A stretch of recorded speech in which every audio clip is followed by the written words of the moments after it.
मेरी माँ एक सफेद बाघिन है। मेरे पापा भी एक सफेद बाघ हैं। लेकिन मैं एक छोटा काला बाघ निकला। इससे मेरे पापा इतने गुस्से में आ गए कि उन्होंने मेरी माँ को पूरे 3 दिन की सजा दी। फिर वो एक हफ्ते के लिए बगल वाले काले गुरिल्ला से लड़ने चले गए। फिर भी उन्हें मेरे खानदान का पता नहीं चला। गुस्से में आकर वो घर छोड़कर चले गए। उन्होंने मेरी माँ, मेरे भाई बाघ और मुझे छोड़ दिया। हालांकि मेरे हिसाब से वो भाई बाघ थोड़ा अनाड़ी है। जब मैं सिर्फ 1 महीने का था तो एक दिन मेरी माँ शिकार के लिए बाहर गईं और हमें, मेरे भाई और मुझे, गुफा में खेलते हुए वहीं छोड़ गईं। मेरा भाई खिलौना धीरे धीरे घसीटता हुआ बाहर आया। मुझे नहीं पता था कि एक बड़ा भालू वहां से गुजर रहा है। शिकारी होने के नाते वे कभी भी दुश्मन के बच्चे को गुजरने नहीं देते। भालू दहाड़ा और मेरे भाई पर टूट पड़ा। वो डर के मारे पैरालाइज हो गया था। उस जरूरी पल में मैं उसे घसीटकर वापस गुफा में ले गया। किस्मत से माँ ठीक समय पर वापस आ गए। हम बिना किसी नुकसान के निकल गए। मेरे पास सिर्फ बाघ का शरीर ही नहीं था, मेरे अंदर असल में एक इंसान की आत्मा थी। मैं शायद इस खतरनाक जंगल में मर जाता। इससे मुझ में खुद को बचाने की बहुत इच्छा हुई। खाने के समय माँ बाघिन हमारे सामने लेट जाती, धीरे से अपना पेट खोलती। पहले तो मैंने मना किया, लेकिन जब माँ का गर्म दूध मेरे पेट में गया तो मेरे पूरे शरीर में एक गर्म करंट फैल गया और मुझे लगा कि मैं फिर से जाग गई हूँ। इसलिए मैं अपने पीछे वाले शरारती छोटे भाई की तुलना में अंडे और चावल को लेकर ज्यादा उत्साहित थी। कई महीनों के विकास के बाद मैंने खुद को दूसरे बाघों से कुछ अलग पाया। पहली बात, मेरी भूख बहुत ज्यादा थी। हमेशा ऐसा लगता था कि मेरा पेट कभी भरा नहीं है। दूसरी बात, मेरा साइज उसी समय पैदा हुए छोटे भाई की तुलना में बहुत तेजी से बढ़ा। मैं 5 महीनों में 40 किलोग्राम तक पहुंच गई, जबकि छोटे भाई का वजन सिर्फ 20 किलोग्राम के आसपास था। इस समय हमें मीट भी दिया जाने लगा। जब मैंने पहली बार जंगली सुअर के मांस की खूनी गंध चखी तो मेरे पेट में और भी ज्यादा गर्म करंट लगा। फिर धीरे धीरे पूरे शरीर में फैल गया। ऐसा लगा कि मांस खाने से मेरी ताकत बढ़ जाएगी। 1 महीने बाद हम 6 महीने के हो गए और माँ बाघिन हमें शिकार के तरीके सिखाने लगी। अचानक माँ बाघिन की आंखों में एक ठंडी चमक दिखाई दी, जैसे उसने शिकार देख लिया हो। घास में चरते हुए सिका हिरणों का एक झुंड सामने दिखाई दिया और हर कुछ मिनट में एक हिरण अपने आसपास का जायजा लेने के लिए ऊपर देखता। मैं चुपचाप एक तरफ लेटा रहा, माँ बाघिन को देख रहा था, शिकार के दौरान उसके अनुभव से सीख रहा था। हम तीनों, माँ और बच्चे, हवा की दिशा में थे, इसलिए हिरण को हमारी गंध नहीं आ रही थी। माँ बाघिन मुड़ी और मुझे और मेरे भाई को वहीं रुकने का इशारा किया। इलाके का फायदा उठाते हुए वो हिरणों के झुंड की ओर रेंगती हुई बढ़ी और कुछ ही मिनटों में 100 मीटर की दूरी कम कर ली। फिर उस पल का फायदा उठाते हुए जब हिरण हैरान थे, माँ बाघिन नीचे घास से बिजली की तरह झपटी और अपनी तेज रफ्तार का इस्तेमाल करके उन्हें पकड़ लिया। उसने अपने वजन का फायदा उठाकर नर हिरण को गिरा दिया, फिर तेजी से अपने जबड़े मोड़कर बचने की कोशिश की और 30 सेकंड से भी कम समय में अपने शिकार को मार डाला। माँ बाघिन हिरण को घसीटकर मेरे और मेरे भाई के पास लाई, अपने मुंह के कोने से खून चाटा, 2 कदम पीछे हटी और लेट गई। साफ था, ये हमारे लिए पहले खाने का इशारा था। लेकिन मेरे भाई को मीट के खूनी स्वाद की आदत नहीं थी। जैसे ही उसने चुपचाप दूध पीने की कोशिश की, माँ बाघिन ने उसे जोर से थप्पड़ मार दिया।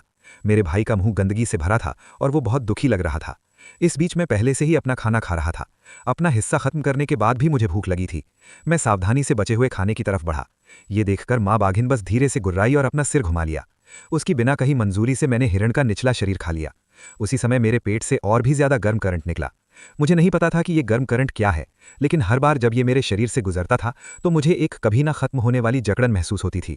अगले कुछ दिनों तक माँ बाघिन हमारे ठिकाने की खाली जगह पर हम दोनों भाइयों के साथ खेल खेल में कुश्ती करती रही। इस तरह उसने हमें शिकार करने और अपनी रक्षा करने के लिए ट्रेन और कंडीशन किया था। दिन धीरे धीरे बीत रहे थे, आराम से और गंभीरता से, जब तक कि एक दिन शिकार से लौटते समय माँ और उसके दोनों बच्चों ने जंगल में एक डरावनी चीख सुनी। ये एक अनजान भालू था। माँ बाघिन तुरंत घबरा गई और आसपास का नज़ारा देखने और उसका जायजा लेने के लिए एक ऊंची जगह पर कूद पड़ी। छोटा भाई वहीं रहा, उसका शरीर डर से कांप रहा था। उस रात उस अजीब भालू के दिखने के बाद मुझे ठीक से नींद नहीं आई। ये पहली बार था जब मैंने बाहरी दुनिया से इतनी जबरदस्त ताकत महसूस की थी। डर के मारे बाघिन ने हमारी सुरक्षा के लिए सैकड़ों किलोमीटर तक अपने इलाके में गश्त करना शुरू कर दिया। ये बहुत खतरनाक संकेत था। कई दिनों तक उसने हमें अपने साथ शिकार पर नहीं जाने दिया। इन गश्तों के दौरान हमने कुछ नहीं सुना या कोई दूसरा अनजान भालू या बाघ नहीं देखा। इससे उसने हमारा भरोसा पूरी तरह छोड़ दिया और वो हमें शिकार पर ले जाने लगी। फिर एक दिन कुछ अजीब हुआ। शिकार के दौरान हमें एक नर भालू मिला, जिसका वजन लगभग 300 किलोग्राम से ज्यादा था, लेकिन उसे पहले ही खा लिया गया था। सिर्फ उसका सिर और कंकाल बचा था। भालू की लाश के पास साफ दिख रहे बड़े बाघ के पंजों के निशानों से ये बात पक्की हो गई। अनजान बाघ की ताकत को देखते हुए माँ बाघिन घबराकर उसे देखने के लिए पास आई। अगर वो इस बड़े नर भालू का शिकार भी करना चाहती तो उसे गंभीर चोटों के साथ भारी कीमत चुकानी पड़ती। हालांकि जांच करने के बाद उसे उस अनजान बाघ पर चोट के कोई निशान नहीं मिले। मेरी रीढ़ की हड्डी में एक सिहरन दौड़ गई। अगर माँ और उसके दोनों बच्चे इस अनजान बाघ से टकरा जाते तो शायद वे जिंदा नहीं बचते। सुरक्षा के लिए माँ बाघिन के पास हमें एक अनजान जंगल में ले जाने के अलावा कोई चारा नहीं था। शायद अनजान बाघिन के दबाव में माँ बाघिन ने हम दोनों से जल्दी करने को कहा, लेकिन जिस बात का हमें सबसे ज्यादा डर था वही सच हुआ। पूरे जंगल में एक जोरदार दहाड़ गूंज उठी। माँ बाघिन ने देर नहीं की और धीरे से। उसके दिल पर बहुत ज्यादा दबाव था। माँ बाघिन को यकीन था कि कोई उसका पीछा कर रहा है, और शायद वो वही भालू था जिसे उसने पहले कभी नहीं देखा था। अब वो बस इतना कर सकती थी कि इस अनजान भालू से जितना हो सके उतनी दूरी बना के रखे। 2 घंटे तक माँ और उसके दोनों बच्चे बिना रुके दौड़ते रहे।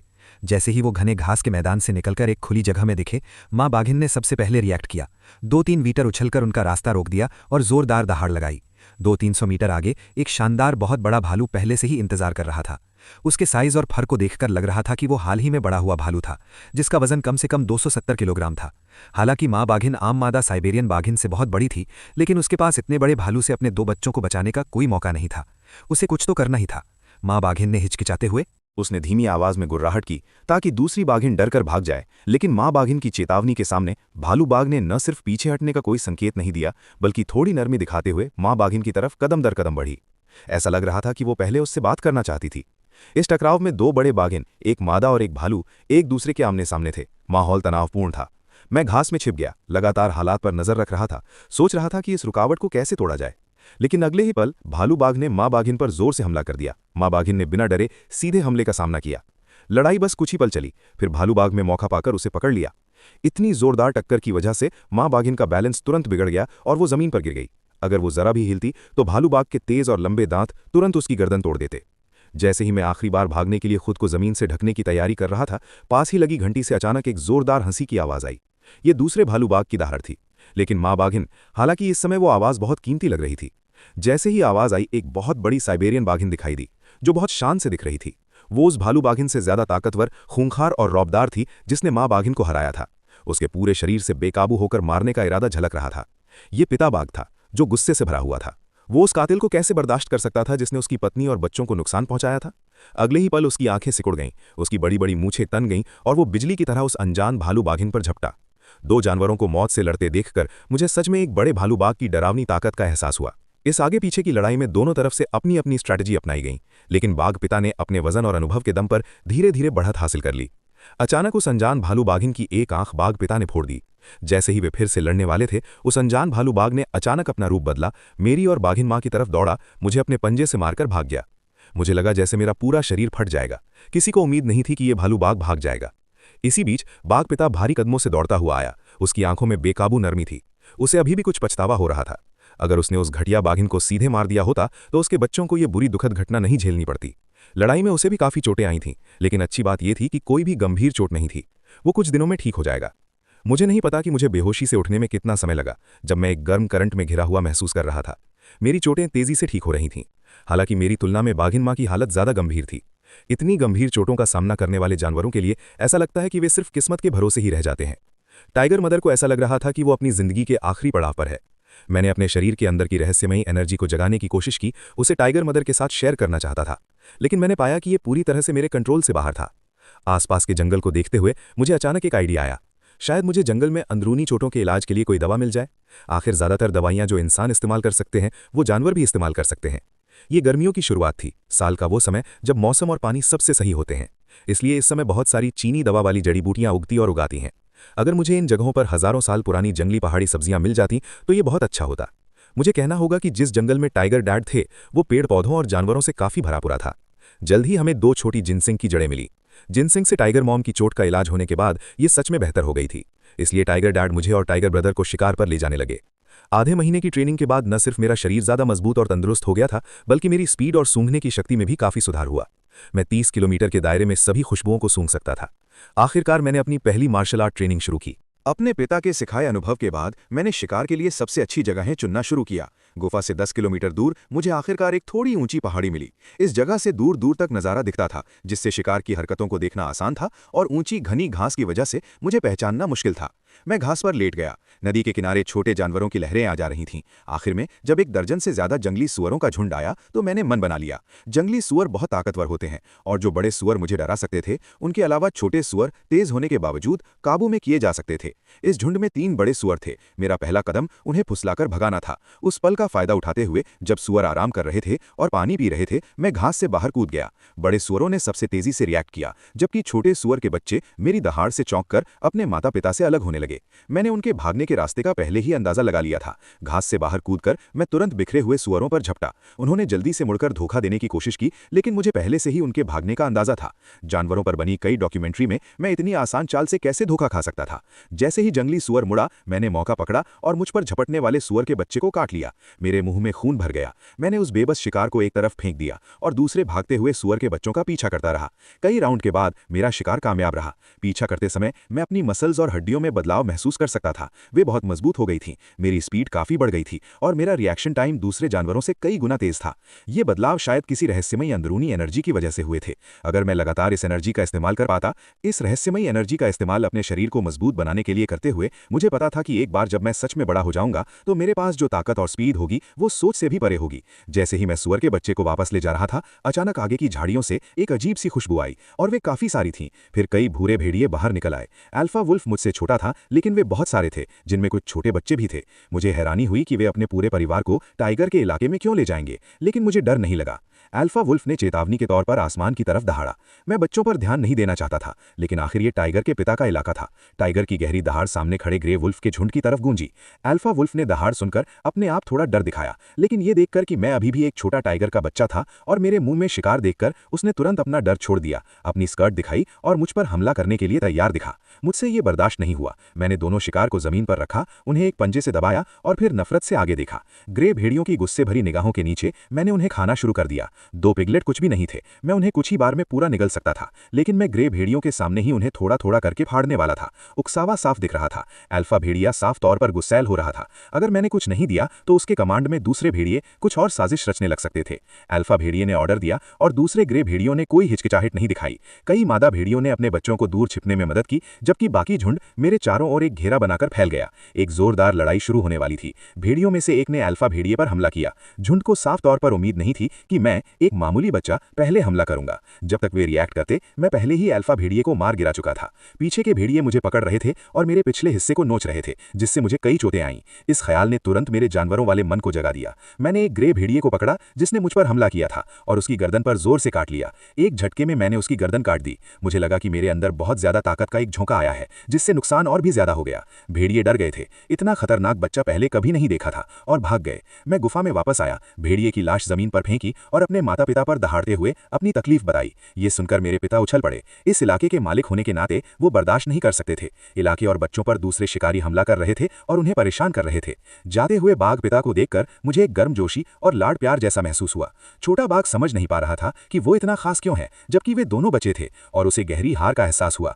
बाघ पिता लगभग 1 घंटे बाद लौटा और कई भेड़ियों के राजाओं की लाशें लेकर आया। अभी के लिए बाघ पिता की मदद से उन्हें खाने और कपड़ों की कोई चिंता नहीं थी, लेकिन ऐसे अच्छे दिन ज्यादा दिन नहीं रहने वाले थे। साइबेरियन बाघ एक अकेला शिकारी है और सबसे ऊपर राजा है। आज भी हमारी मां, जिन्होंने हमें पाला पोसा, बड़े होने पर हमें अपने इलाके से बाहर निकालने में हिचकिचाती नहीं थीं। जैसे जैसे शाम हुई, टाइगर पिता और मां ने आवाज लगानी शुरू कर दी। आगे एक सांप एक स्नो हेयर का शिकार कर रहा था। आमतौर पर सांप और ग्रे वुल्फ टाइगर के इलाके में नहीं होने चाहिए, लेकिन कुछ ही दिनों में एक के बाद एक उनका सामना हो गया था। क्या दूसरे जंगलों में कुछ बदला है?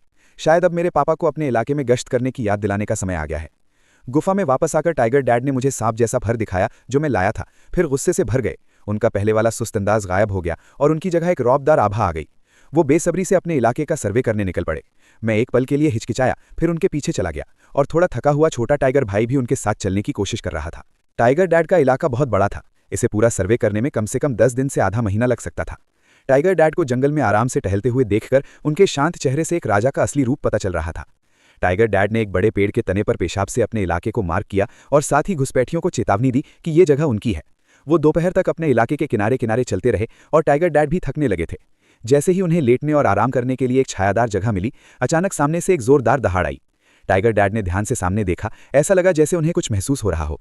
खड़े होकर चित्तीदार फर वाला एक मीडियम साइज का तेंदुआ उनके बगल में दिखाई दिया और 6 टाइगर उस तेंदुए को घूर रहे थे। उनके सामने वाला तेंदुआ साफ तौर पर घबराया हुआ था। उसने मुड़कर एक छोटी डरावनी दहाड़ मारी। माहौल बहुत टेंशन वाला था। तेंदुए आमतौर पर मिलनसार जानवर होते हैं और जल्द ही 5 और हमारे सामने आ गए। उन्हें लगा कि उनकी संख्या बाघ पिता को डराने के लिए काफी है, लेकिन उन्होंने साफ तौर पर उसके अपने इलाके की रक्षा करने के पक्के इरादे को कम आंका।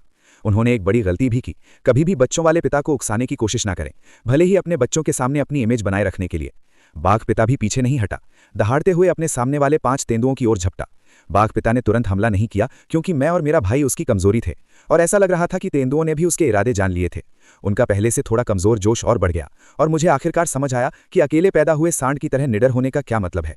बाघ पिता के हमला करने में हिचकिचाहट की वजह से तेंदुओं को गलती से ये लगने लगा कि बाघ उतने ताकतवर नहीं होते जितना उनके माता पिता ने बताया था। मैं स्थिति को साफ साफ समझ गया था।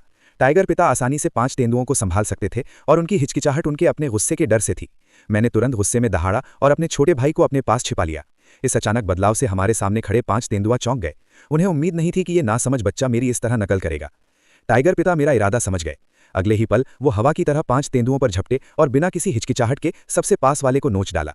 लड़ाई का दबाव मुझ पर भी साफ दिख रहा था, जो खुद एक टाइगर था, और 5 तेंदुए पकड़े जाने के बाद डर गए थे। एक ही बार में टाइगर पिता ने तेजी से एक तेंदुए को भगा दिया और दूसरे की पीठ पर काट लिया। ये देखकर दूसरे तेंदुए रुकने की हिम्मत नहीं जुटा पाए, दहाड़ते हुए घबराकर भाग गए। टाइगर पिता हिचकिचाए, उनका आगे पीछा नहीं किया। टाइगर पिता ने पहले मेरे फर को सहलाया, फिर मुड़कर अपने छोटे भाई का माथा चाटा। ये साफ था कि वो मेरे बर्ताव से बहुत खुश थे। आखिर जैसा बाप वैसा बेटा। मेरी बहादुरी पर उन्हें बहुत गर्व हुआ था। फिर मैंने देखा कि टाइगर पिता तेंदुए की लाश लेकर इलाके के किनारे की तरफ बेतहाशा दौड़ रहे हैं और अपने फर से उस पर निशान बना रहे हैं, किसी भी घुसपैठिए के लिए एक मजबूत रोक। 1 दर्जन मिनट बाद टाइगर पिता घोड़े की चाल से लौटे। उनके साथ कई बाघ थे जिनकी गर्दनें कटी हुई थी। अब लूट का मजा लेने का समय था। टाइगर पिता ने खाने के लिए एक मोटा ऊंट चुना, जबकि मैंने और मेरे छोटे भाई ने खाने के लिए एक छोटा ऊंट चुना।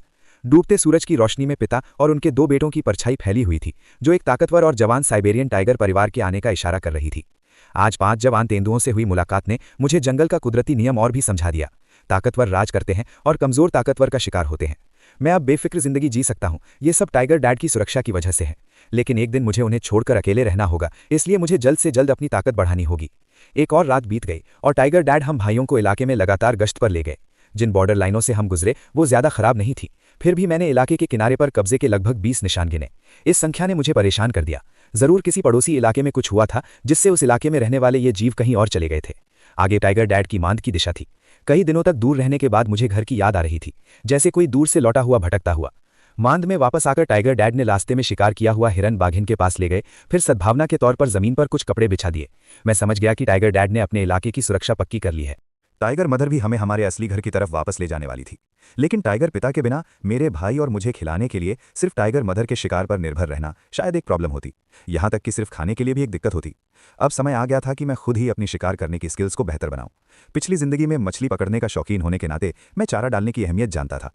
ये इलाका ज्यादातर जंगली सूअरों से भरा हुआ था, और इन मांसल बहुत सारे और कम समझदार जीवों से निपटने का सबसे आसान और असरदार तरीका चारा डालना था। मैंने लगभग 20 या 30 पाउंड जड़ वाली सब्जियां खोदी और उन्हें शिकार की जगह पर ढेर कर दिया। फिर झाड़ियों में लेट गया, चुपचाप जंगली सूअरों के आने का इंतजार करने लगा। पिछली जिंदगी में एक इंसान, इस जिंदगी में एक टाइगर। इंटेलिजेंस की ताकत का इस्तेमाल करना जानना, यही एक खतरनाक साइबेरियन टाइगर बनाता है।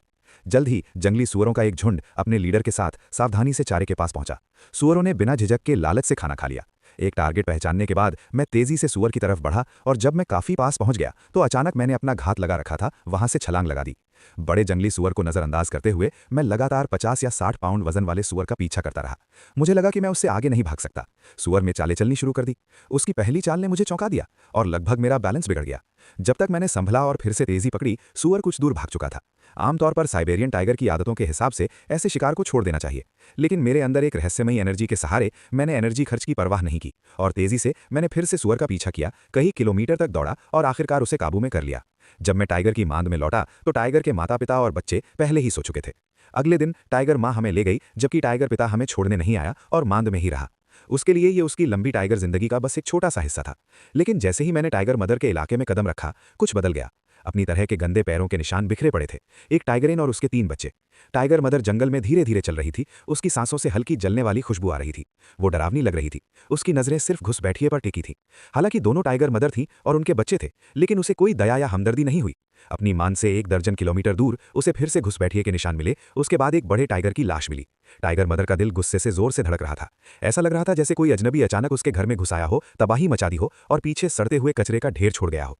टाइगर मदर चलते हुए गुस्से से दहाड़ रही थी। उसकी आवाज किसी शांत अधेड़ उम्र की औरत की तरह थी जो किसी को डांट रही हो। जैसे ही अंधेरा हुआ, टाइगर मदर ने दहाड़ना बंद कर दिया और आसपास के जंगल को चुपचाप देखने के लिए एक ऊंची जगह ढूंढ ली। वो जंगल से भागते जानवरों की आवाजें ध्यान से सुन रही थी। अचानक उसकी नजर उस तरफ गई और मुझे लगा कि मैंने एक हल्की सी गुर्राहट सुनी। 2 या 300 मीटर आगे नीचे जंगल में एक पतली सी बाघिन हमें घूर रही थी। एक पल के लिए उनकी आंखें मिली। मां बाघिन दहाड़ी और दूसरी बाघिन भी उतनी ही खूंखार थी। जब दो बाघ मिलते हैं तो शुरू करने का समय नहीं होता, वे तुरंत भिड़ जाते हैं। दो आम घरेलू बिल्लियों की तरह लड़ते हुए उन्होंने एक दूसरे पर अपने पंजे मारे, एक दूसरे को नोचते हुए और जमीन पर लौटते हुए। हालांकि इस सीन में भालू बाघ की लड़ाई जैसी शान नहीं थी, लेकिन ये उतना ही खूनी और बेरहम था जिसमें शक की कोई गुंजाइश नहीं थी। माँ बाघिन और घुसपैठिए वाली बाघिन दोनों को चोटें आईं और घुसपैठिए साफ तौर पर नुकसान में था। आखिर माँ बाघिन की तुलना में घुसपैठिए काफी बड़ा था। अपनी पूरी कोशिश के बाद भी वो हार नहीं टाल सकी। बाघिन ने घुसपैठिए को एक पंजे से जमीन पर गिरा दिया और जोर से काट लिया। अपनी मां को गिरता देख उसके पीछे छिपे 3 बच्चे खुद को रोक नहीं पाए और अपनी मां के पास दौड़ पड़े। वे बच्चों जैसी दहाड़े मारने लगे, अपनी मां को डराने के लिए खूंखार दिखने की पूरी कोशिश कर रहे थे। शायद अपने बच्चों की हरकतों से हैरान होकर बाघिन जो आगे थी ने अपना हमला जारी नहीं रखा। सभी जीवों में भावनाएं होती हैं, खासकर एक बाघिन में जो एक मां भी है। थोड़ी देर बाद जमीन पर लेटी बाघिन में थोड़ी ताकत आई और वो अपने पंजों से खुद को सहारा देते हुए खड़ी होने की कोशिश करने लगी।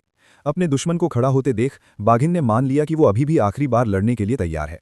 उसकी आंखें, जो थोड़ी नर्म हो गई थीं, तुरंत तेज हो गईं और वो फिर से हमला करने के लिए तैयार थीं। हालांकि घुसपैठिए को विरोध के नतीजे का अंदाजा लग गया था। बाघिन की नज़र में वो असल में उसकी तरफ लेट गया। उसे देखते ही उसका चेहरा ढीला पड़ गया। क्योंकि दूसरे ने मरने वाले की इज्जत छोड़ दी थी, इसलिए वो दूसरे और उसके बच्चों को नहीं मारेगा, लेकिन उन्हें अपने इलाके से बाहर निकालना तो तय था। बाघिन मां दूसरे को अपना इलाका छोड़ते देखकर ही शांत हुई। आज के सीन ने उसे बहुत सावधान कर दिया था। ये बाघिन जिसने उसके इलाके में घुसपैठ की थी, अगर दूसरे बाघों से लड़ाई में उसे नहीं हारी तो जरूर किसी हादसे का शिकार हुई होगी और अपने बच्चों की रक्षा और देखभाल करने की काबिलियत खो बैठी होगी।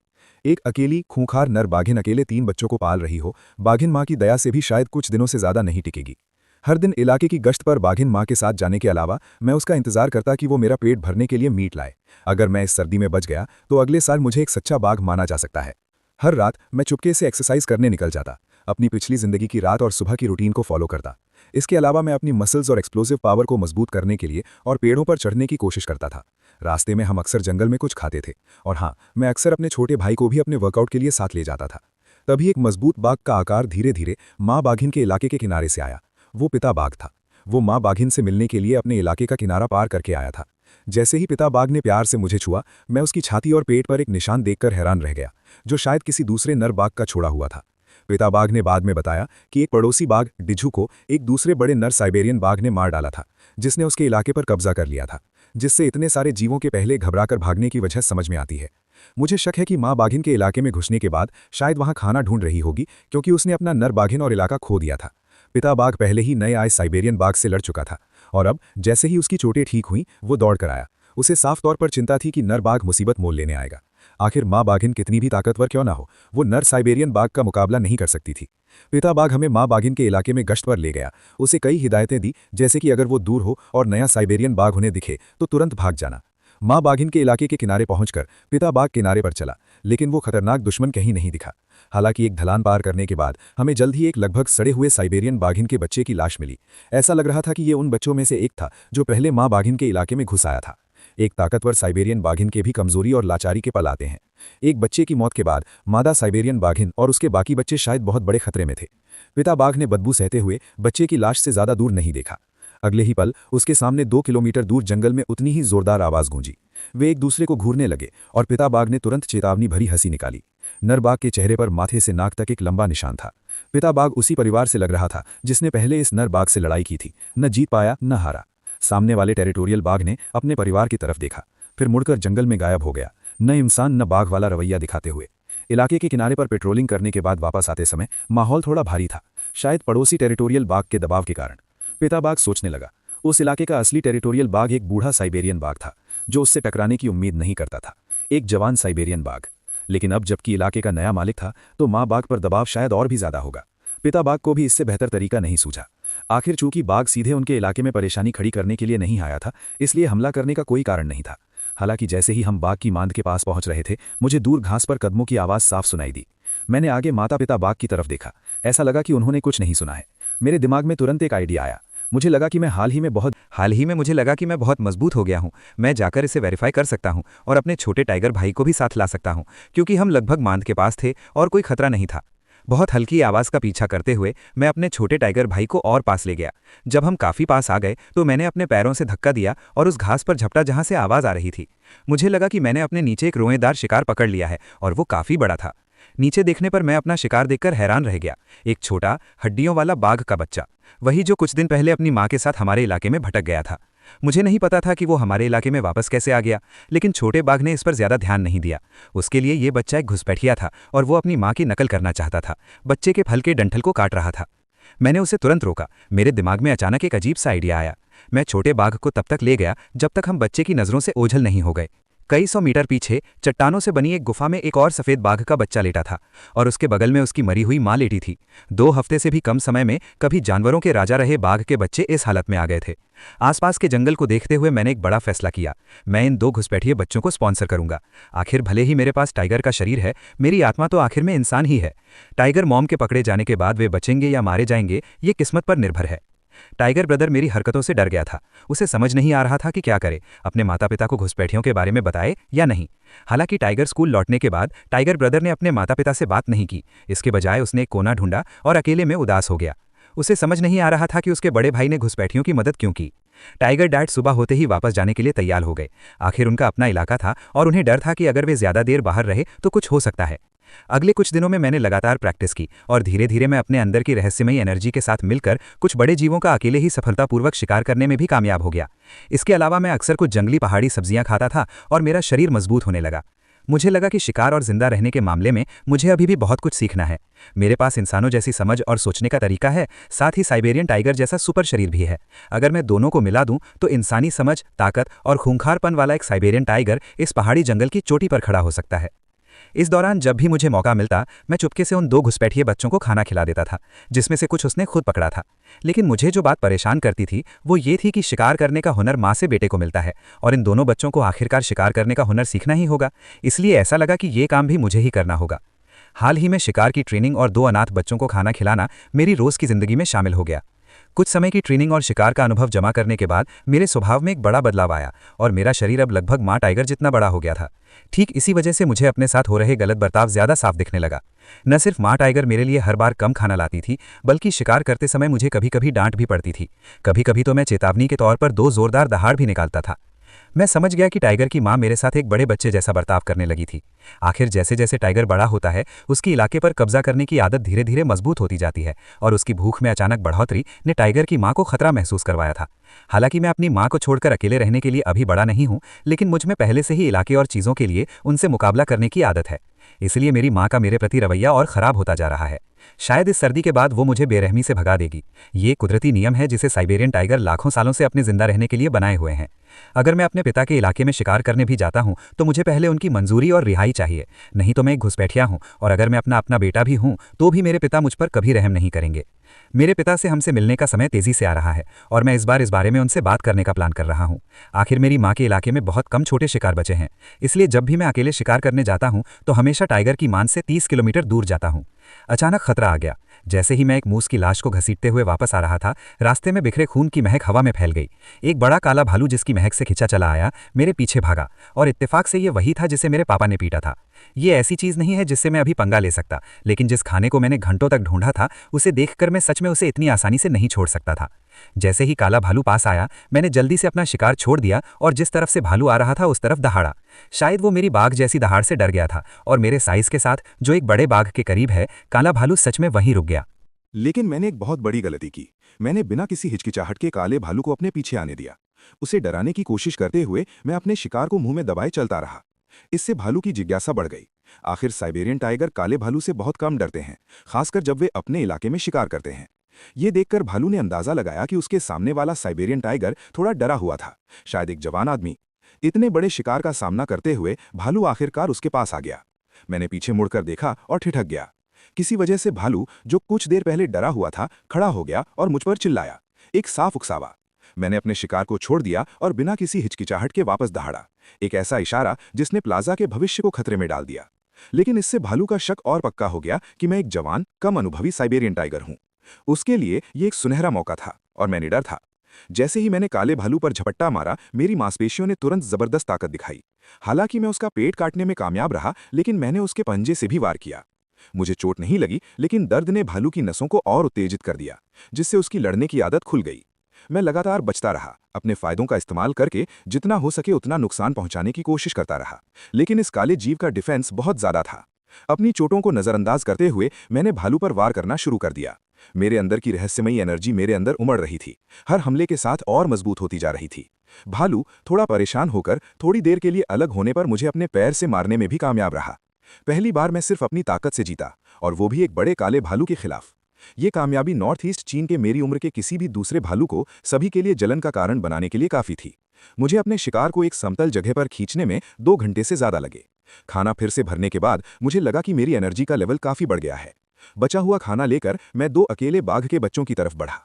जब से माँ बाघिन मुझसे दूर होने लगी है, मैं 2 अनाथ बाघ के बच्चों को खिलाने में ज्यादा ध्यान देने लगा हूँ। 1-2 महीने बाद उन्होंने मेरे और मेरे छोटे भाई के लिए अपनी शुरुआती दुश्मनी खत्म कर दी। आखिर साइबेरियन बाघ समझदार जानवर होते हैं। अगर मैं इन दोनों बच्चों को काबू में कर लूं और उन्हें वफादार साथी बनने की ट्रेनिंग दे सकूं, तो भविष्य में मैं साइबेरियन बाघों के इतिहास की सबसे मजबूत शाही टीम बना सकता हूं। 4 बड़े साइबेरियन बाघों का सामना करते हुए सबसे मजबूत बाघिन को भी पहाड़ों में छिपना पड़ता।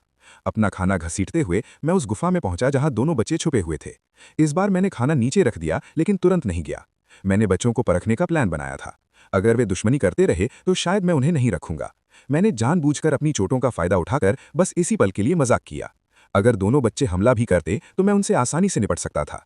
जब दोनों बाघिन के बच्चों ने गुफा के दरवाजे पर खाना और पास में मेरा घायल शरीर देखा, तो वे तुरंत खाना छोड़कर मेरी ओर दौड़े और घबराकर गुर्राने लगे। अनाथ बच्चों में से एक मेरे जख्म चाट रहा था। 2 छोटे बच्चों की हरकतों को महसूस करके मुझे पता था कि मैं 2 एहसान फरामोश बाघों को खाना नहीं खिला रहा हूं। फिर मैंने अपनी पूरी ताकत लगाकर उन 2 अनाथ बच्चों को खाने की तरफ धकेलने का नाटक किया। 2 सीधे साधे और प्यारे बच्चों ने, जिन्होंने कभी दुनिया की मुश्किलें नहीं देखी थीं, देखा कि मैं अपनी गंभीर चोटों के बावजूद उनके बारे में सोच रहा था। उन्होंने तुरंत अपना सिर नीचे किया और मेरे फर में छिप गए, बहुत प्यार दिखाते हुए। उनका प्यार और भरोसा जीतकर और उनके बड़े होने तक उन्हें खिलाने का वादा करके मैं एक दिन नॉर्थ ईस्ट बना सकता था। सबसे ताकतवर बाघ बच्चों का आइडिया एक पॉसिबिलिटी बन गया। आखिरकार मैंने उन्हें बार बार खाने की तरफ धकेला, इससे पहले कि दोनों छोटे बच्चे अपने शिकार को नोच नोच कर खाने लगे। दोनों बच्चों को आसानी से पहचानने के लिए मैंने उनका नाम टाइगर बिग और टाइगर 2 रखा। अब मौत से लड़ते हुए भी मैं सिर्फ काले भालू को घायल कर सकता था। मैं उसे एक बड़े साइबेरियन बाघ की तरह नहीं मार सकता था। इसका मतलब था कि बड़े शिकारियों के अलावा मैं न्यूट्रल शिकारियों जैसे तेंदुए से भी सीधे सामना कर सकता था। तभी टाइगर 2 अपने मुंह में मांस का एक टुकड़ा लेकर दौड़ा। टाइगर बिग और टाइगर 2 की नज़र टाइगर 2 की तरफ हालांकि बिल्कुल दुश्मनी वाली नहीं थी, लेकिन खास प्यार वाली भी नहीं थी। मैंने तुरंत बच्चों को जाने देने का फैसला किया। चलो इन्हें एक साथ ट्रेन करते हैं और भविष्य में होने वाले झगड़ों को रोकने के लिए टीम स्पिरिट भी बनाते हैं। मैंने तीनों छोटे बच्चों को पहाड़ों में एक सुनसान घाटी में बुलाया और उनका पहला फॉर्मल ट्रेनिंग सेशन शुरू किया, जो रात होने तक चला जब तक वे रोते हुए गिर नहीं गए। हालांकि मैंने इस दौरान टाइगर माँ के द्वारा दिया हुआ खाना खाना बंद कर दिया था, फिर भी मैं हर कुछ दिनों में टाइगर की मांद में जाकर उसकी हरकतों पर नजर रखता था, कहीं उसे दोनों टाइगर के छिपने की जगह का पता न चल जाए। साथ ही मैं टाइगर माँ के शिकार पर जाने पर उसके अनुभव से सीखने के लिए उसका पीछा भी करता था। जैसे जैसे मौसम धीरे धीरे ठंडा होता गया, शिकार किए जा सकने वाले जानवर कम होते गए। एक समय ऐसा भी था जब टाइगर माँ और मेरी दोनों की नज़र एक ही शिकार पर थी। आखिर में मैंने हार मान ली। आखिर टाइगर माँ ही इस इलाके की रानी थी। सोचने के बाद मैंने शिकार करने के लिए टाइगर पिता के इलाके में घुसने का रिस्क लेने का फैसला किया। जाने से पहले मैंने छोटे टाइगर को बताया, हमें 2 टाइगर भाइयों टाइगर बिग और टाइगर 2 को बचाना होगा, नहीं तो साइबेरियन टाइगर की रेपुटेशन को देखते हुए अगर उनकी मां को उनके होने का पता चल जाता तो वो बिना किसी हिचकिचाहट के उन्हें जरूर मार देती। आधे महीने तक इधर उधर भागने के बाद हम आखिरकार टाइगर डैड के इलाके में पहुंच गए। जैसा कि मुझे शक था, टाइगर डैड के इलाके में बहुत सारे रिसोर्स थे। जंगली सुअर और यहाँ तक कि हिरण जैसे कुछ शाकाहारी जानवर भी अक्सर देखे जाते थे। 2 घंटे से ज्यादा समय बिताने के बाद हमने आखिरकार जंगली सुअरों के एक झुंड पर घात लगाकर हमला किया, बिना किसी खास स्किल के। ये बस ताकत का एक झोंका था। अब मेरी जबरदस्त ताकत किसी भी जंगली सुअर को पूरी तरह से कुचल सकती थी। मैंने 2 सुअरों में से एक को खा लिया और दूसरे को जानबूझकर टाइगर डैडी के लिए एक तोहफे के तौर पर छोड़ दिया, उनके इलाके में बिना इजाजत घुसने का तोहफा। जैसे ही अंधेरा हुआ, मैं उस जंगल में घुस गया जहां टाइगर डैडी की गुफा थी। पास पहुंचने से पहले ही मुझे आसपास की झाड़ियों में कुछ अजीब सा महसूस हुआ। वहां बहुत शांति थी। मैंने आगे घाटी की ओर जोर से टाइगर की दहाड़ लगाई। इसके तुरंत बाद झाड़ियों में छिपे टाइगर डैडी ने धीरे धीरे खुद को दिखाया। मुझे लगा कि अगर मैं जल्दबाजी में अंदर घुसा तो शायद उसे मार पड़ेगी। आखिर मैं अब एक टाइगर हूं और मैं पहले से ही टाइगर डैडी के लिए एक तरह का खतरा हूं। शायद ये महक थी। जानी पहचानी महक ने टाइगर पिता को हैरान कर दिया। 1-2 महीने बाद बच्चा लगभग बड़े साइज का हो गया था। सबसे समझदार पिता भी कुछ देर के लिए कंफ्यूज हो जाता। मैंने उसकी आंखों में घबराहट साफ देखी और आह भरी।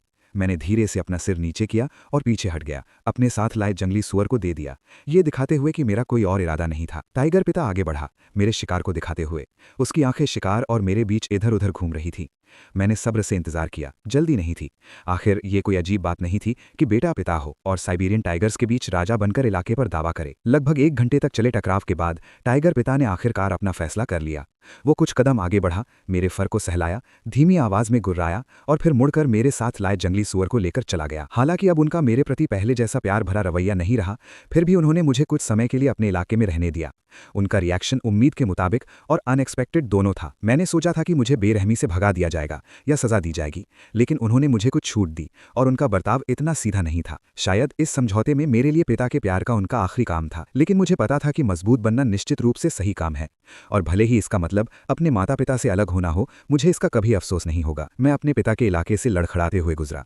उस पल मुझे अकेलापन महसूस हुआ। शायद हर साइबेरियन टाइगर ने ऐसे पल महसूस किए होंगे। मेरे माता पिता की मदद के बिना मेरी दुनिया बहुत बड़ी होती। अपने पिता की इजाज़त मिलने के बाद मुझे भरोसा था कि सर्दी आने पर मैं भूखा नहीं मरूंगा। अपना मकसद पूरा करने के बाद मैंने वापस जाने का फैसला किया। मैं थोड़ी दूर आगे एक खुली जगह पर चला गया।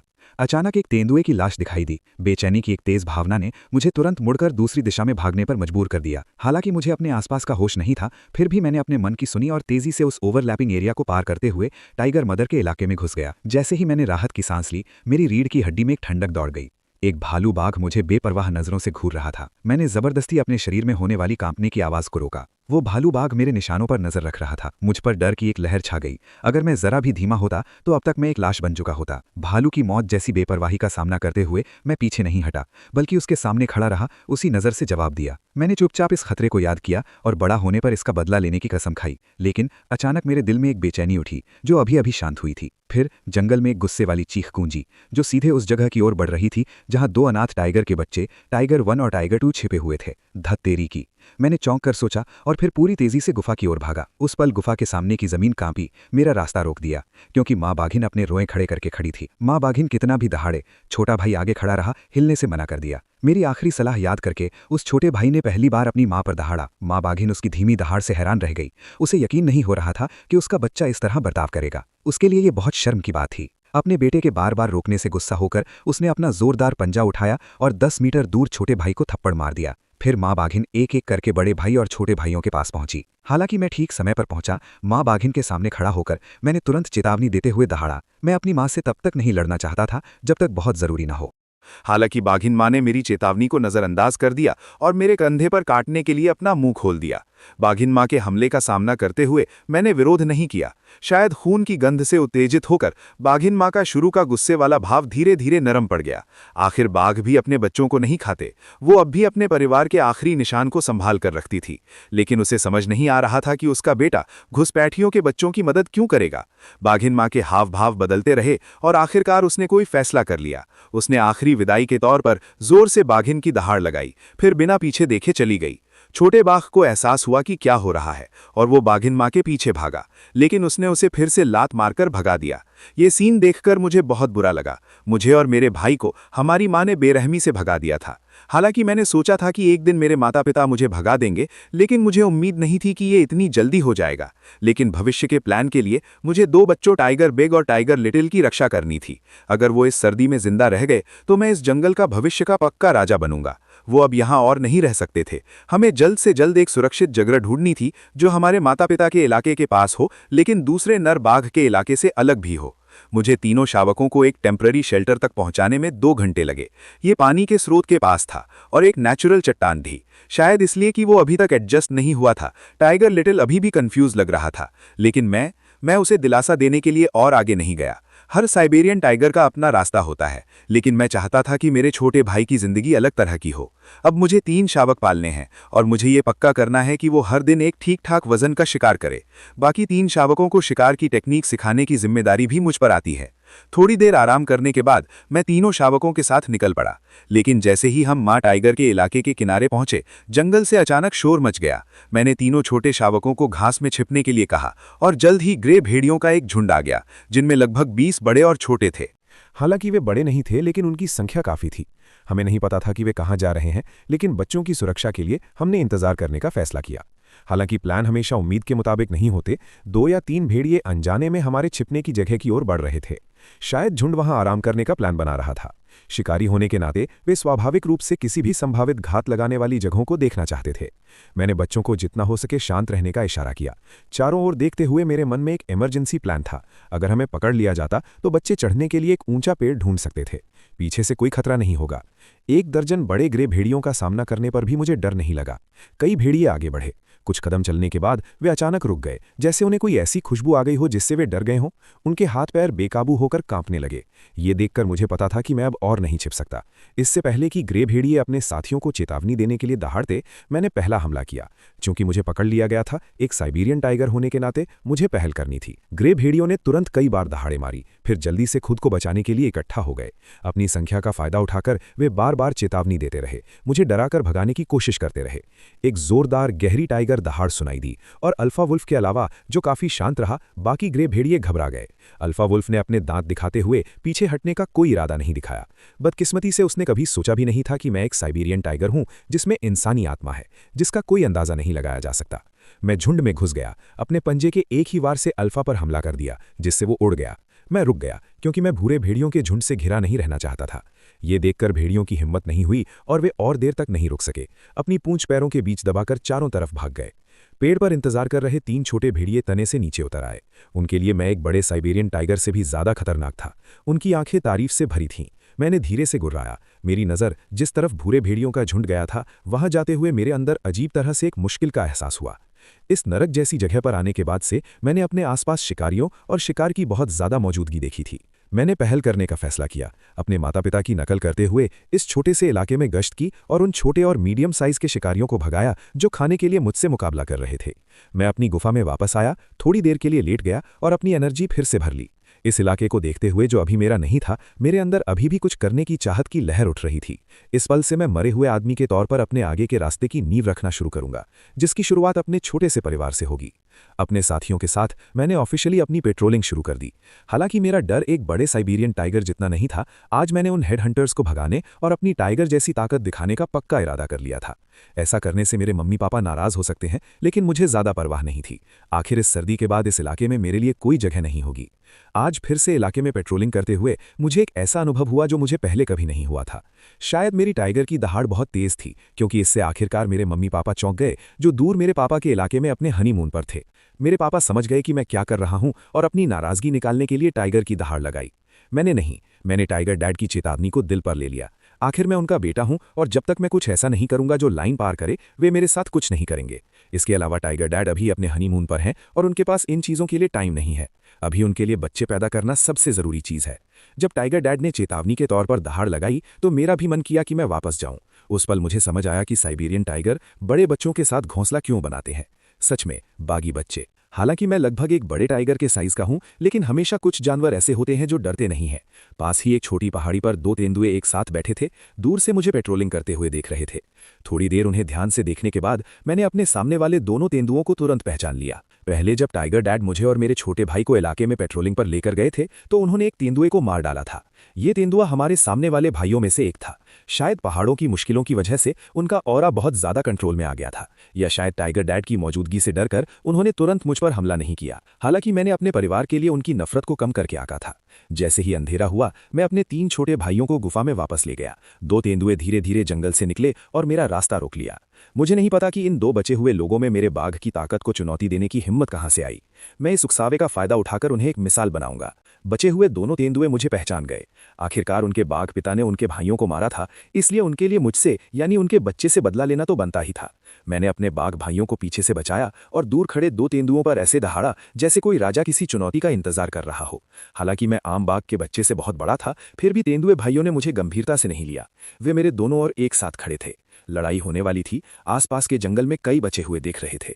इस लड़ाई में मुझे राजा बनने का अपना रास्ता पक्का करने के लिए तेंदुए भाइयों को जबरदस्त ताकत से हराना था। पहला कदम तेंदुए भाइयों का सामना करना था। घिरा हुआ मैंने पहला हमला किया। महीनों के जिंदा रहने के अनुभव के बाद तेंदुए भाई और भी ज्यादा तालमेल बिठाने लगे थे। जब मैं एक पर हमला करता तो दूसरा हमला कर देता। जब मुझे बचाव के लिए मुड़ना पड़ता तो दूसरा तेंदुआ भी दूसरी तरफ से उसी तरह हमला करता। मुझे अपने शरीर पर चर्बी की मोटी परत का डर नहीं था। एक तेंदुए के काटने से भी मेरी आंतें नहीं फटती, लेकिन अगर मैं किसी तेंदुए को काटने का मौका पकड़ता तो ये जानलेवा होता। इसलिए मैंने अपनी सारी एनर्जी अपने सामने वाले तेंदुए पर लगा दी। हालांकि मेरी अभी की स्पीड किसी तेंदुए के मुकाबले कुछ भी नहीं थी। हर बार जब मैं तेंदुए को काटने ही वाला था तो वो चकमा दे देता, लेकिन मैंने जल्दी ही उसका मुकाबला करने का एक तरीका ढूंढ लिया। मैंने आगे वाले तेंदुए का लगातार पीछा करने का नाटक किया, बस एक दिखावा। जब पीछे वाला तेंदुआ हमला करने के लिए मेरे पास आया तो मैं अचानक मुड़ा और काट लिया। हालांकि तेंदुए की रीढ़ की हड्डी सख्त और कमजोर थी, लेकिन एक बड़ी मादा साइबेरियन बाघिन के काटने जितनी भयानक ताकत ने उसे तुरंत 2 टुकड़ों में तोड़ दिया। दूसरा तेंदुआ अपने भाई के बुरी तरह गिरने से डरकर घबरा गया और भाग गया। उसके मन में लाल बालों वाला बाघ का बच्चा इतना खूंखार नहीं होना चाहिए। मेरे पीछे के 3 बच्चों की सुरक्षा के लिए मैंने पीछा करना जारी नहीं रखा। मुझे विश्वास है कि आज की लड़ाई उन देखने वालों को दिखा देगी, बाघों ने मेरी ताकत पहचान ली थी। अब बड़े साइबेरियन बाघों के अलावा किसी में भी मुझसे आमने सामने लड़ने की हिम्मत नहीं थी। इस छोटी सी बात को सुलझाने के बाद मैं अपने 3 छोटे बाघ बच्चों को अपनी गश्त पर ले गया। तभी मुझे हवा में एक जानी पहचानी खुशबू आई। दूर पहाड़ी की तरफ देखने पर पिता बाघ फिर से दिखाई दिया। इस बार उसने मुझ पर कोई आवाज नहीं की, बस उसकी गहरी शानदार आंखें मुझे दूर से देख रही थीं, जैसे कुछ बता रही हों, शायद पहचान रही हों। हालांकि जैसे ही मैं जंगल के किनारे पर था, माँ बाघिन के इलाके में घुसने ही वाला था, पास के जंगल से एक और भालू बाघिन की दहाड़ गूंजी। ये बिल्कुल अनजान थी। कुछ मिनट बाद जंगल की दूसरी तरफ से एक और भालू और बाघिन की दहाड़ सुनाई दी। एक दूसरा अनजान बड़ा भालू और बाघिन दिखाई दिया। मेरा दिल तनाव और बेचैनी से जोर से धड़कने लगा। तभी दूर से एक जानी पहचानी और भी गहरी बाघिन की दहाड़ गूंजी। जैसे किसी याद से मैंने आखिरकार राहत की सांस ली। टाइगर डैड, जो अपने जमाने में एक भालू और बाघिन थे, मेरे गवाह थे। बाहर के दूसरे भालू और बाघ उस इलाके में घुसने की हिम्मत नहीं करते थे जब तक कि टाइगर डैड लड़ाई हार न जाएं। लेकिन ये नामुमकिन था। साइज और ताकत के मामले में टाइगर डैड बड़े साइबेरियन बाघों के मौजूदा ग्रुप से मजबूती से ऊपर थे। थोड़ी देर हिचकिचाने के बाद मैंने इलाके के किनारे किनारे चलने का फैसला किया। पहले, माँ बाघिन के इलाके की सबसे बड़ी बाघिन होने के अधिकार का सम्मान करना। दूसरा, मैं नए आए बड़े भालू को देखना चाहता था। ये शायद एक जवान घूमता हुआ बड़ा भालू था जो इलाके पर कब्जा करने के लिए जगह ढूंढ रहा था, या शायद किसी मौजूदा इलाके के बाघ के इलाके के किनारे आकर उसे दहाड़ मारकर उकसा रहा था। अगर भालू जवाब नहीं देता या उम्र और कमजोरी के लक्षण दिखाता तो मैं मौके का फायदा उठाता। उस अनजान भालू को अपनी आंखों से देखने और उसकी ताकत का अंदाजा लगाने से मुझे भविष्य के लिए प्लान बनाने में मदद मिलती। मैं जितना आगे बढ़ता, मेरी बेचैनी उतनी ही बढ़ती जाती। एक बाघ का अंदाजा अक्सर बहुत सही होता है, इसलिए मैंने छोटे बाघ को बड़े बाघ के आगे चलने को कहा। टाइगर 2 और मैं दूसरी दिशा में आगे बढ़े, जबकि मैं उस दिशा में आगे बढ़ा जहां से बाघ की दहाड़ आई थी। सच में 2 किलोमीटर से भी कम चलने के बाद मैंने पेड़ों के बीच से फुर्तीला बड़ा साइबेरियन बाघ देखा। मेरे अंदर लड़ने की एक तेज इच्छा जाग उठी। शायद कुछ महसूस करते हुए साइबेरियन टाइगर ने मेरी तरफ सावधानी से देखा, यहां तक कि मेरे छिपने की जगह के पास से गुजरते हुए भी। हालांकि वो हाल ही में बड़ा हुआ था, लेकिन इस समय उसका वजन, ताकत और काटने की ताकत सब मुझसे कहीं गुना ज्यादा थी। अभी लड़ने के लिए दौड़ना साफ तौर पर बेवकूफ़ी होगी। अपनी लड़ने की इच्छा को दबाते हुए मैंने टाइगर को अंदर से देखा। मैं आगे निकल गया था और अगर मेरे पास बस 6 महीने और होते तो मैं इस जंगल में अजेय होता। उस समय मुझे बिल्कुल पता नहीं था कि मेरा लड़ने का जोश और मजबूत होता जा रहा था, जिससे मुझे इंसान जैसा महसूस नहीं हो रहा था। मेरी माँ टाइगर अंडे देते समय मेरे पिता के साथ हुए हादसे को लेकर परेशान थी, इसलिए मैं उसके इलाके में शिकार कर रहा था, जो मेरे और मेरे 3 बच्चों के गुजारे के लिए काफ़ी था। उस दिन जब मैं 3 बच्चों को शिकार करने की टेक्निक सिखा रहा था तो कुछ अजीब हुआ। जिस इलाके में 3 साइबेरियन टाइगर के इलाके एक दूसरे से मिलते थे, वहां जंगल में लहरों वाली दहाड़ें गूंज रही थीं। दहाड़ें गुस्से से भरी थीं, और मेरी तेज सुनने की शक्ति की वजह से मैंने दूसरी हल्की आवाज़ें भी सुनी। मुझे तुरंत एहसास हुआ कि 2 भालू और बाघिन लड़ रहे हैं। मैं तुरंत अलर्ट हो गया और तेजी से दौड़ा। मैं बहुत एक्साइटेड था। मैंने ऐसा सीन पहले कभी नहीं देखा। इलाके के लिए लड़ाई। आज इस मजे में शामिल होने और अपनी सोच को बड़ा करने का सही मौका था। वो 10 किलोमीटर से ज्यादा भागा और एक ऊंची जगह से वो लड़ाई को साफ देख सकता था। टाइगर की डरावनी दहाड़ सुनकर पास के जंगल के जानवर भाग गए। उनमें से एक नया बड़ा साइबेरियन टाइगर था जिसे हमने पहले देखा था, और दूसरा पिता टाइगर नहीं था बल्कि एक बड़ा टाइगर था जो हमेशा उसके साथ पड़ोस के इलाके में शांति से रहता था। शायद इस भटकते हुए टाइगर ने पिता टाइगर को देखा था और तुलना करने और जज करने के बाद इस लोकल टाइगर को चुनौती देने का फैसला किया जो पिता टाइगर से कमजोर लग रहा था। दोनों बाघ इंसानों की तरह खड़े थे। उनके पिछले पैर उन्हें सहारा दे रहे थे और वे एक दूसरे के शरीर के ऊपरी हिस्से को अपने पंजों से खरोंच रहे थे। जल्द ही दोनों खून से लथपथ हो गए। बाद में सिर्फ पंजों से एक दूसरे को खरोंचना उनके शाही अंदाज को दिखाने के लिए काफी नहीं रहा। दोनों भालू और बाघों ने अपना जबरदस्त हमला फिर से शुरू कर दिया। उनके लड़ने का तरीका बेरहमी से भरा था। साइबेरियन बाघों में ये आमतौर पर सबसे क्रूर और खूंखार होता था। किसी भी तरफ से कभी सच में हार नहीं मानी या हार नहीं मानी। जैसे ही रात हुई, दोनों भालू और बाघ अपनी शुरुआती आपसी हमलों को झेलने के बाद अब एक भयानक लड़ाई में उलझ गए। जो भी पहले हार मानेगा और कमजोरी दिखाएगा उसे जानलेवा झटका लगेगा। वे ये भी जानते थे कि आसपास के जंगल शिकारियों से भरे हुए हैं और दूसरे की हार देखकर उनका दबदबा और मजबूत हो जाएगा। हालांकि दोनों घायल थे, किसी भी शिकारी ने उन्हें कम नहीं आंका। इसके बजाय उन्होंने हैरानी दिखाई। लगभग आधे घंटे के बाद इलाके का बाघ जोर नहीं झेल पाया और उसके अगले पैर में चोट लगने से और भी ज्यादा थोड़ा डगमगाया। हालांकि उसने जल्दी ही खुद को सुधार लिया, लेकिन उसके दुश्मन ने मौके का फायदा उठाया। एक झपट्टा मारकर नए बने इलाके के बाघ को घुमक्कड़ ने पकड़ लिया। कोई सस्पेंस नहीं था। साइबेरियन बाघों में भी बाघ दूसरे बड़े साइबेरियन बाघ के काटने की ताकत का सामना नहीं कर सका। जीतने वाला सामने आ गया था और नया बना इलाका। मेरा हाथ एक बार फिर इस युवा साइबेरियन भालू बाघ पर पड़ा। इस हारे हुए साइबेरियन बाघ ने हारने वाले की किस्मत को साफ साफ दिखाया।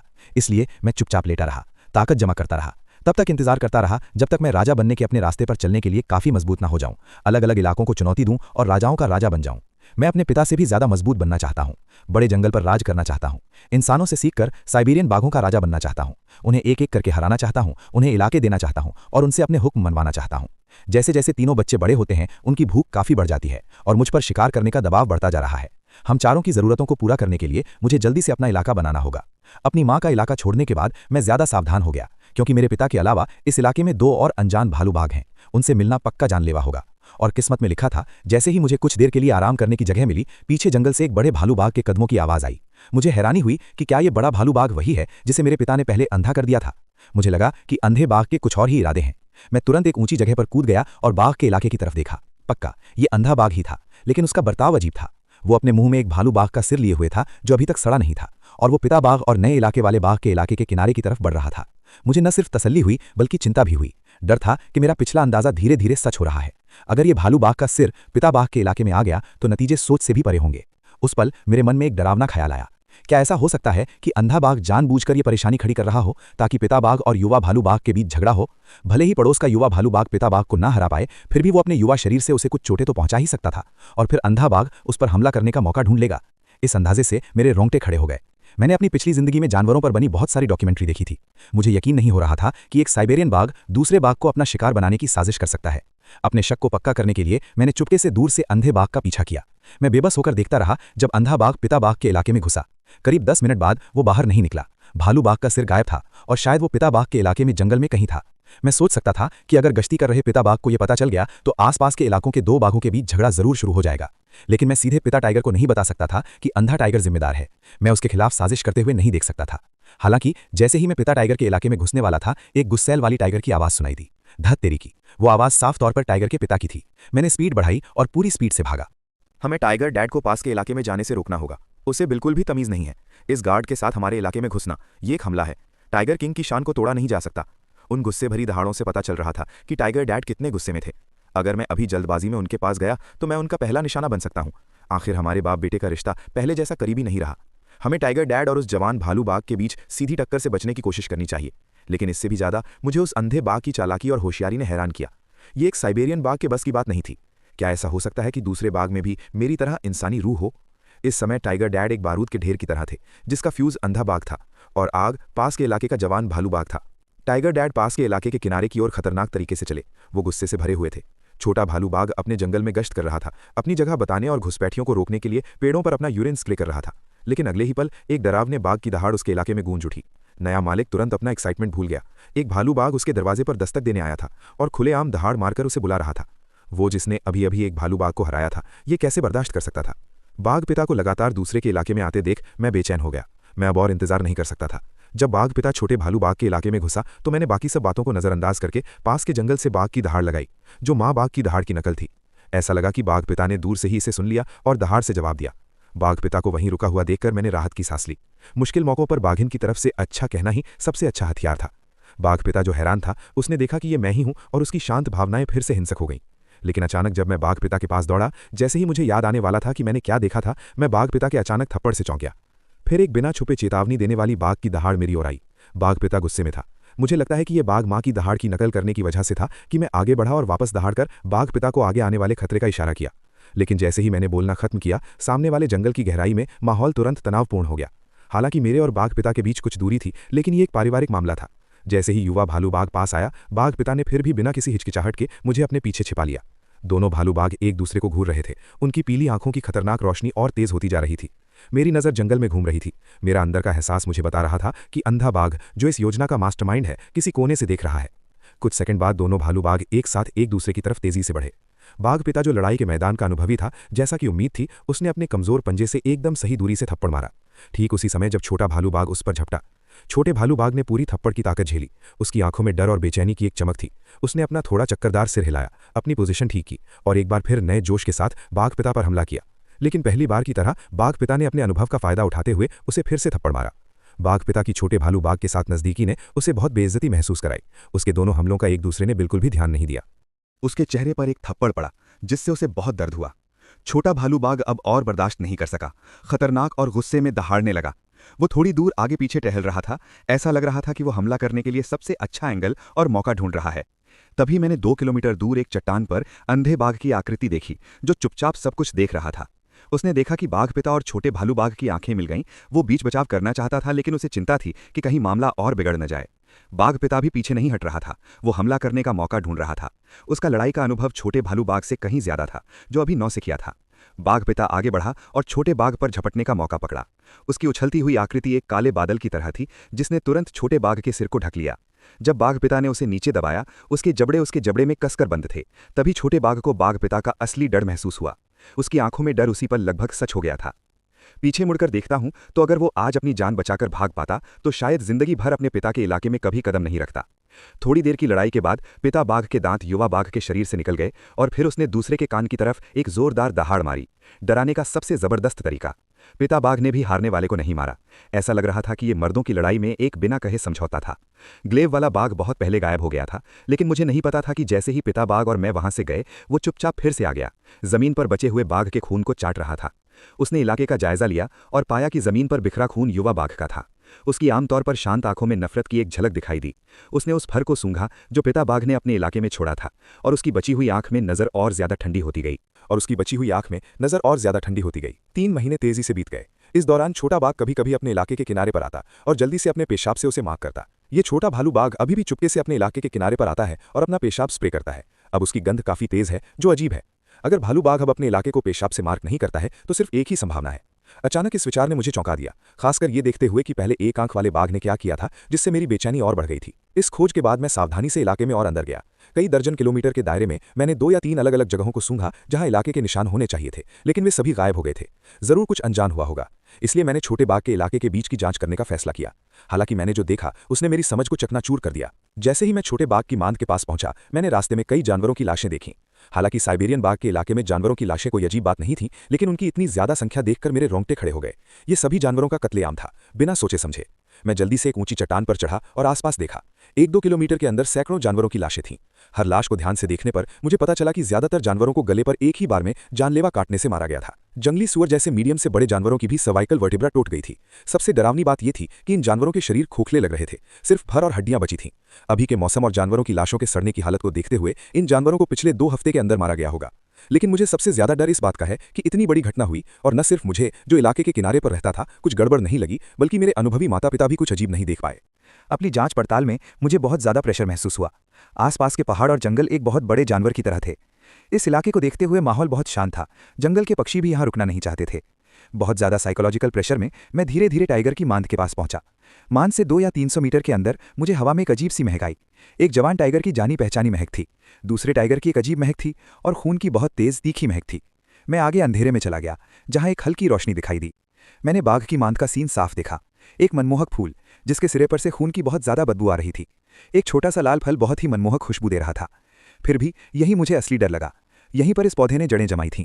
अनगिनत जड़ें उस जवान बाघ के मांस और हड्डियों में धसी हुई थीं, तड़प रही थीं और पोषक तत्व ऊपर की ओर खींच रही थीं। जो मैंने देखा वो बहुत अजीब था, मेरी समझ से भी परे था। एक झटके में मैंने फिर से वही मनमोहक खुशबू सूंघी और अनजाने में एक कदम आगे बढ़ा दिया। फिर मेरे सामने सब कुछ बदल गया। ऊंची इमारतें, चकाचौंध करने वाली रोशनियां, ऐसे सीन जिन्हें मैं बाघ के रूप में अपने दूसरे जन्म के बाद से लगभग भूल ही गया था, फिर से सामने आ गए। मैंने अपने शरीर की ओर देखा। मेरे कभी मोटे बाघ के पंजे अब 5 इंसानी उंगलियों में बदल गए थे। अचानक मुझे शांति और अपनेपन का एहसास हुआ। मैं आगे बढ़कर उनका अभिवादन करना चाहता था, पूछना चाहता था कि क्या वे एक दूसरे को जानते हैं। लेकिन अचानक मेरे मन में एक बेचैनी कौन थी, जिसने मुझे वहीं रोक दिया। फिर मुझे एक तेज दर्द महसूस हुआ। जब मैंने दोबारा आंखें खोली तो मेरे सामने का सीन नहीं बदला था। मेरा शरीर अभी भी एक साइबेरियन टाइगर का था, यहां तक कि मेरे पंजे भी नहीं बदले थे, और वो लाल पौधा मेरे शरीर में जड़ें जमाने की कोशिश कर रहा था। अब वो उस फर को तोड़कर बाहर आ गया था जहां टाइगर के पंजे थे, जिससे अंदर का खून दिखने लगा था।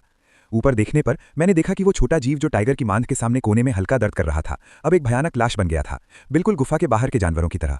ये समझते हुए कि क्या हुआ था, मैंने अपने टाइगर के पंजों से उस डरावने पौधे की जड़ों को फाड़ने की कोशिश की, लेकिन हैरानी की बात है कि मैं उन्हें तोड़ नहीं पाया। फिर मैंने पौधे की जड़ों को जोर से काटा। मेरे दांत पूरी ताकत से काम कर रहे थे और खुद को उस डरावने पौधे को चबाने के लिए मजबूर कर रहा था जो मेरे मुंह के चारों ओर था। अचानक मेरे शरीर में एक गर्म एहसास हुआ। बिना सोचे समझे मैं बस इस अजीब और डरावनी जगह से जितनी जल्दी हो सके भाग जाना चाहता था। क्योंकि बाघ के पंजे उसकी लताओं से चुभ गए थे, इसलिए मैं उन्हें छुड़ा नहीं पाया। आखिर में मैंने जोर से झटका दिया और पूरा पौधा अपने साथ घसीटते हुए बाघ की मान से बाहर भागा। अपनी बेचैनी को दबाते हुए मैं तब तक नहीं रुका जब तक मैं बाघिन के इलाके में नहीं पहुंच गया। ये याद करते हुए कि मैंने अभी अभी इस प्यारे पौधे का थोड़ा सा हिस्सा निगला था, मैंने एक और टुकड़ा खाया। मेरे मुंह में तुरंत एक तेज खुशबू भर गई और उस अजीब पौधे का टेक्सचर अचानक पत्थर जैसा सख्त हो गया। उसी पल मेरे अंदर की रहस्यमयी शक्ति उमड़ पड़ी। पौधे की सख्ती एक पल में गायब हो गई। उस प्यारे पौधे से निकलने वाली सनसनी के बाद मैंने उसे अपने पेट में डाल लिया। मेरे अंदर की रहस्यमयी एनर्जी तुरंत बेचैन हो गई, सामान्य से 10 गुना ज्यादा एक्टिव, लगातार मेरे पूरे शरीर में घूम रही थी। मैं अपने शरीर में हो रहे बदलावों को साफ महसूस कर सकता था। इस चीज के अंदर का लिक्विड असल में मेरे अंदर की रहस्यमयी एनर्जी को काफी बढ़ा रहा था। बढ़ती ताकत का ये एहसास मदहोश कर देने वाला था। उस पल एक आंख वाला बाघ चुपचाप बाघ की मांद में लौट आया, लेकिन उसे जल्दी ही एहसास हो गया कि कुछ गड़बड़ है। जिस लाल पौधे का वो इतना दीवाना था वो गायब हो गया था। उसने बाघ की मांद के आसपास ढूंढा और धीरे धीरे कुछ सुराग मिले, अपनी ही तरह के जानवर की खुशबू। फिर एक आंख वाले बाघ ने उस खुशबू का पीछा किया। साफ था कि एक आंख वाले बाघ का हाल ही में गायब होना इसी पौधे से जुड़ा था। इस पल मैंने भी पौधे को पूरी तरह निगल लिया। इस बड़े हुए शरीर में न सिर्फ नाक और कानों के साथ सेंस की एक बड़ी रेंज थी, बल्कि इसकी स्पीड और ताकत भी काफी बढ़ गई थी, जो एक आम बड़े नर बाघ के लेवल तक पहुंच गई थी। मैंने खुद भी इस पर ध्यान नहीं दिया था। दौड़ने के दौरान मेरे शरीर में कई अजीब बदलाव हुए। ऐसा लगा जैसे ये एवोल्यूशन हो रहा हो। मेरे शरीर में एक अजीब अजीब सी फीलिंग फैल गई। धीरे धीरे मुझे एहसास हुआ कि मेरी हालत और भी अजीब होती जा रही है। मेरी हिम्मत नहीं हुई कि मैं जंगल में रुकूं और पूरी तेजी से बाघ की मांद की तरफ दौड़ा, लेकिन एक चक्कर आने वाला नशीला एहसास और भी मजबूत होता गया। कुछ ही किलोमीटर में वो दर्जनों पेड़ों को तोड़ता हुआ निकल गया। पीछे भाग रहे एक आंख वाले बाघ ने यह देखकर कोई हैरानी नहीं दिखाई, जैसे उसने पहले भी ऐसे ही बदलाव देखे हों। 7-8 मील और पीछा करने के बाद एक आंख वाले बाघ के चेहरे पर उलझन बढ़ गई। इस समय उसे मेरी पहचान का पक्का यकीन हो गया था। वो कुछ देर जंगल में खड़ा रहा, सोच में डूबा रहा और फिर पीछा जारी रखने का विचार छोड़ दिया। भले ही उसने उस अजीब पौधे को बाहर निकालने के लिए अपनी जान जोखिम में डाल दी थी और अपनी ताकत बहुत बढ़ा ली थी, फिर भी उसे भरोसा नहीं था कि वो उसे हरा पाएगा। होश में आने के बाद दोनों छोटे बच्चों को वो रेंगता हुआ पौधा कुछ सुंदर भी लगा। वे उसे और करीब से देखने के लिए कुछ कदम आगे बढ़े। छोटा बाघ भाई शुरू में उस चीज को देखकर चौंक गया, लेकिन फिर उसमें उसकी गहरी दिलचस्पी बढ़ गई। तभी मजबूत ताकतवर पंजों की एक जोड़ी नीचे गिरी। उस अजीब पौधे की जड़ें छोटे बाघ को छूने से बस कुछ सेंटीमीटर दूर थीं। उस जरूरी पल में मेरे बाघ के पंजे ने उसकी जान बचाई। मुझे अभी भी थोड़ा चक्कर आ रहा था। जैसे ही मैंने अपनी आंखें खोली, मुझे आगे का नजारा धुंधला सा दिखा। फिर बिना किसी हिचकिचाहट के मैंने अपना बाघ का पंजा उठाया और उसे नीचे पटक दिया। इस जबरदस्त शोर से मैं चौंक गया। भले ही मैंने अपना पंजा हल्का सा उठाया और नीचे पटका था, मेरा पंजा पहले ही मिट्टी में कई सेंटीमीटर तक धंस चुका था। मैं अपने बाघ के पंजे की ताकत से हैरान था और इस अजीब पौधे से निकलने वाले मीठे लिक्विड से भी उतना ही हैरान था। ऐसा लग रहा था कि ये लिक्विड ताकत बढ़ाने के लिए बहुत फायदेमंद था। जिस पल मैंने इस अजीब पौधे को देखा, मुझे एहसास हुआ कि ये कोई आसान बात नहीं है। शायद भविष्य में और भी अजीब चीजें होंगी। मजबूत बनने के लिए मुझे अब हर मौके का फायदा उठाना होगा, और ये अजीब पौधा शायद यही मेरे मौका था। मैंने उस अजीब पौधे पर नजर डाली जो पूरी तरह से कीचड़ में दबा हुआ था, और अपने पंजों से उसे पकड़ लिया। फिर मैंने उन 3 छोटे बच्चों को हटने को कहा और उस जगह पर गया जहां मैंने पहले जानवरों की लाशें फेंकी थीं। मुझे एक जंगली सूअर के पैर की हड्डी मिली और मैंने उस अजीब पौधे को उस पर रख दिया। कुछ नहीं बदला। पौधा अभी भी मरने का नाटक कर रहा था, जैसे वो सूख गया हो। मुझे लग रहा था कि उसमें अभी भी जान है। उसकी अभी की हालत तो बस एक नाटक थी। मैं चुपचाप उसके पास गया और धीरे से अपने नए चमकते हुए बाघ के दांतों को छुआ। एक खुली धमकी। मेरे अभी के साइज और बहुत ज्यादा बढ़ी हुई ताकत के साथ अगर चीजें सच में पहले जैसी हो गईं, इस अजीब पौधे को चबाते हुए मुझे डर था कि ये सच में मेरे बाघ के दांतों से टुकड़े टुकड़े हो जाएगा और पूरा निगल जाएगा। एक तेज साफ आवाज के साथ वो अजीब पौधा तुरंत नरम और सख्त हो गया। मेरी धमकी से उसकी जड़ें तेजी से जंगली सूअर के पैर की हड्डी के ऊपर जम गईं। मैंने ध्यान से पौधे की हालत देखी। उसकी जड़ें आसानी से सख्त हड्डी में घुस गईं और उसके न्यूट्रिएंट्स खींच लिए। पिछला सीन याद करके मैं सावधान हो गया। मैं सोचने लगा कि क्या इस चीज में इन खूबियों के अलावा कुछ और भी है। अगर ये जंगल में दिखी तो ये सभी जानवरों के लिए एक मुसीबत होगी।